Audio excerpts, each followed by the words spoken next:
افسوسناک خبر شامل کرتے ہیں فیصل آباد کے علاقہ مکوانا سے، جہاں مبینہ ایکسپائری سیرپ پینے سے معصوم بچہ جاں بحق ہو گیا۔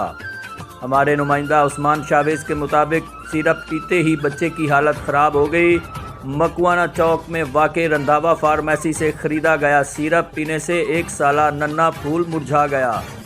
جبکہ پولیس نے والد کی مدعیت میں مقدمہ درج کر لیا ہے۔ تھانہ کھرڑیاں والا میں درج کروائے جانے والے مقدمہ میں 229 ریبے کے رہائشی شہزاد علی نے موقف اختیار کیا کہ اس کا بیٹا حیدر علی بیمار تھا، جس کو دینے کے لیے علاقہ میں موجود رندھاوا فارمیسی سے سیرپ خریدا، جس کے پیتے ہی اس کے بیٹے کی حالت بہت زیادہ خراب ہو گئی اور دیکھتے ہی دیکھتے بچہ دم توڑ گیا، جبکہ جانچ پڑتال کے بعد پتہ چلا کہ سیرپ ہی ایکسپائری تھا۔ پولیس نے رندھاوا فارمیسی کے والد وقار رندھاوا اور ملازمین کی گرفتاری کے لیے چھاپے مارنے شروع کر دیے ہیں، جبکہ محکمہ ہیلتھ کی ٹیم نے فارمیسی کو سیل کر دیا۔